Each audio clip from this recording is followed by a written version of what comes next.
Ассалаумағалейкум достар. Каналымыз күзетіп жатқандар біледі. 3 қатынасушыны бір шеттен істеп жатырып едік. Қазір 3-ші қатынасушымыздың сеанслары өткен айта қосылып, тексеру үшін бір ай уақыт берген едік. Бүгін сол тексеруге келді, қайта тексеру. Біз өзіне пікірлерін сұраймыз. Қандай мәселелер болды, қайсылар шешілді, қайсылар шешілмеді. Мен үлкен сол проблемамен келіп едім, тұрмысыммен ажырасуға келіп қалып еді тұрмысым. Мына грижа денсаулығым бойынша. Құдайға шүкір, қазір грижам кетті. Мына тұрмыс ажырасу деген затларды ойымнан шығарып тастадым. Нәсібетлеріміз жақсы тарепке өзгерді. Нәсібетлер және анаңызбен қандай еді нәсібетлер?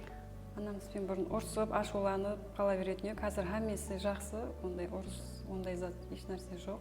Ашық сөйлесеміз анамызбен. Балаларыммен ұрса беретін едім қазір.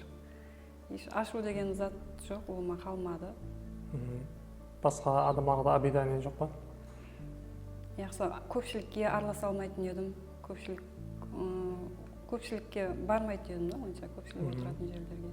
Қазір адамдармен ашылыстым, жақсы сөйлесе алатын болдым. Денсаулықта қандай машақалар бар еді? Грижам бар еді, қатты ауыратын еді сол грижа.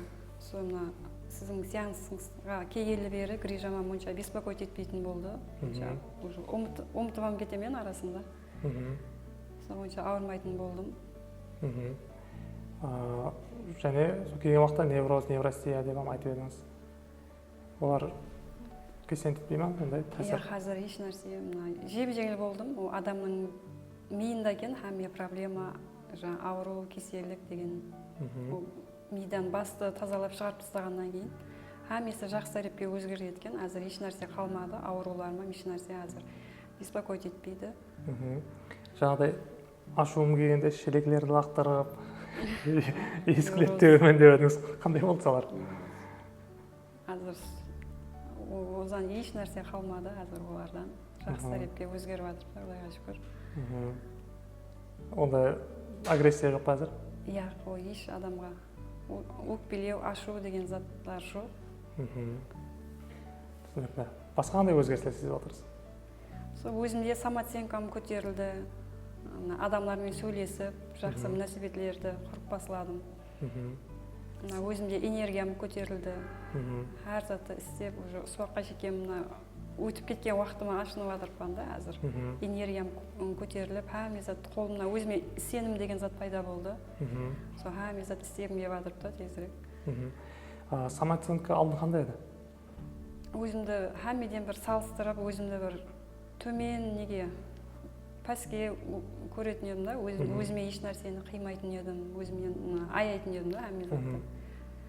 Әзір өзімді бірінші орынға қоятын болдым. Балаларыммен нәсібетлерім ашылысып сөйлесетін болдым. Бақыру, ұрыс деген затлар олма қалды сеанслардан кейін.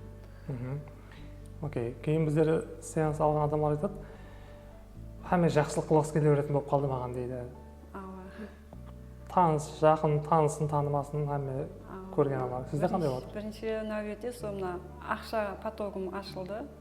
Қасымда өзімнің достарым жәрдем бергісі келіп, ананы істеп көр, мынаны істеп көр, дарамат жақсы болады. Әме жәрдем бергісі келіп жатырыпты да, мен ойлап жүріпті да, әме сыртынан. Анада жаңағыдай бір достым, ателье ашаман деген кісі, пұлды өзім беремін деп айтқан. Және кредит алып деп ойласып көрсем, не қылмай-ақ қой, кредит алмай-ақ қой, мен өзім жәрдем беремін, сол кредит алған пұлды өзім беріп тұрамын процентсіз ақ деп. Жәрдем бергісі келіп жатырыпты да. Жолым ашылды, сол ақша потогым ашылып кетті, сол сеанслардан кейін. Қазір қандай бұрын стресте, депрессияда жүрген адам еш зат істегісі келмейді, энергия болмайды. Ойына жақсы затларды ойлауға ойлай алмайды да.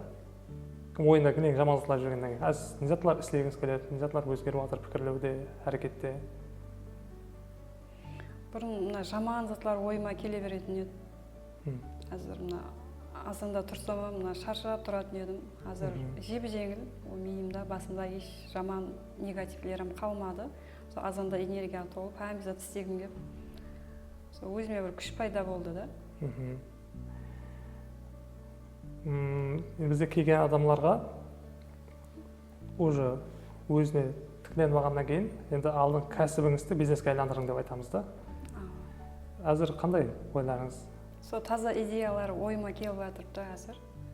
Сол бір бизнес бастауда түрлі нелерге әрекет етіп жатырмын. Окей, енді сізде пұлға көзқарас қандай? Алдын қандай болды, әзір қандай? Бұрын үлкен пұлдардан қорқады екенмін да, өзімде пұлға деген блогым бар екен өзімде. Әзір сол блог ашылғаннан кейін өзінен келіп жатырды, өзінен келіп жатырды пұллар. Пұллар бәрі адамлар арқылы келеді ме? Жақындарыңыз арқылы пұлдар келіп жатыр ма? Ава келіп жатырды. Окей, көп адам неге бай бола алмайды, бай болудан қорқады? Сол өзінің миында екен да, үлкен ақшаларға ашыла алмайды, қорқады, мақсат болмайды екен да. Миында мақсат болмайды екен да. Сіз бай болудан қорқпайсыз ба? Иә, қай жерге жұмсауды білмейді да көп адам. Сол пұлдар мақсатқа келеді. Сол анау істеймін, мынау істеймін деп бірінші өзіңе алдыңа мақсат қойсаң, соған жараса келе береді екен да. Ақша потогың ашылып, соған жараса келе береді екен да. Сол затты түсіндім, сол ақша потогым ашылды сеанслардан кейін. Проблемалар көзқарасыңыз қандай? Проблема деп емес, түсінбеушілік деп қарайтын болдым. Сол уақытында ұрыс жәнжелсіз, бір-бірін түсінген халда шешіледі екен әмме проблема. Сол уақытта шешіліп кететін зат екен да, ол үлкен проблема ұрыс неге дау жәнжелге айландырмайды. Түсінікті. Окей, енді сіздің алдыңғы жағдайыңыз қоса депрессияда жүрген, ажырасу алдында жүрген адамлар көп. Соларға не зат айтқыңыз келеді? Сол аял қызларға әсіресе психологқа келуін, Саманбетов орайына келуін мәслихат етемін. Себебі проблема әмме адамның миында екен да, адам өзіне блок қойып тастайды екен, ұрыс жәнжелсіз. Әмме затты өзі шеше алады екен да, депрессия, стресске түспей. Қызларымызды, әсіресе кішкене қызларымыздан тұрмыстан алдын психологқа оқытуымыз керек екен.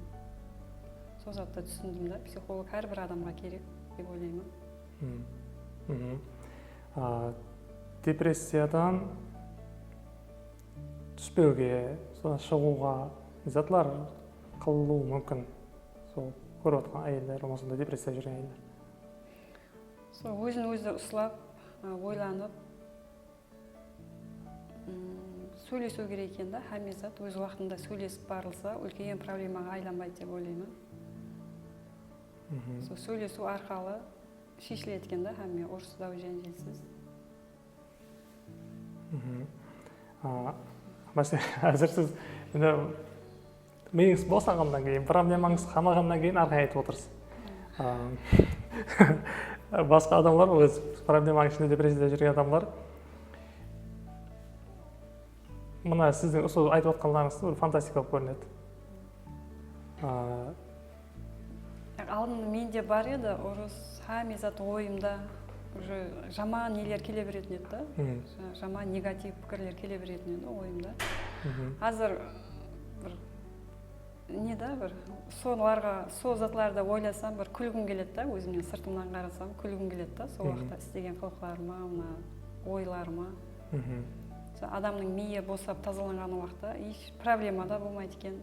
Басың таза болған кезде, әмме зат өзіне шешіліп кете береді екен да, проблема деген зат жоқ негізі. Адамның миын өзі жаратады екен да, мына себептерін. Әзір қандай өзіңіз сезулер? Сол жеп-жеңіл болдым, уже екінші, үшінші сеанстардан кейін. Жеп-жеңіл болып қалдым да, еш проблемам жоқ. Денемам жеп-жеңіл болды, грижада еш ойламайтын болдым. Ауруларды бір ұмытып кеттім да, ондай невроз дегендерді ұлыма ұмытып кеттім. Достар, бұл жақ айтып отқандай, грижа, невроз әзір тәсір етпей қойды деген. Бұның себебі өз сонда кеселдіктердің көбісшілігі давамды стресслер нәтижесінде келеді. Әзір стресс, депрессия жағдайына шыққаннан кейін организм босасып, кеселдіктер тәсір етпей бастайды. Енді өтілісіп кеткен грижа кетіп қалмайды, бірақ енді басыланып жатқан грижа кетуі мүмкін. Өтілісіп кеткен грижа беттер рауажлануынан тоқтайды. жаңа неврозларым әзір невроз тәсір етуге себеп жоқ. Соның үшін неврозам кетеді. Неврозға тәсір ететін деп алдыңғы барлық проблемалар солардың келіп шығады, неврозам өзіне өз пайда болып қоймайды. Проблемалар шешілгеннен кейін көп кеселіктер өзіне өз кетеді. Окей. Енді өзгерсек бір қайтара айттыңыз. Енді ақырғы сөз орындайын деп айтқыңыз келеді. Мына медицина адамның денесін емдесе, психолог адамның рухиятын, ішкі дүниясын емдейді екен. Сол һәммеңізді, сол Самамбетов орайына келуіңізді мәслихат беремін. Сіздерге де көп рахмет. Жұмыстарыңызда табыстар болсын. Шаршамайын. Сізге де рахмет. Ең жағына сол қайырлы қылсын. Және жақсы болып бара беріңіз. Рахмет көп. Сау болыңыз.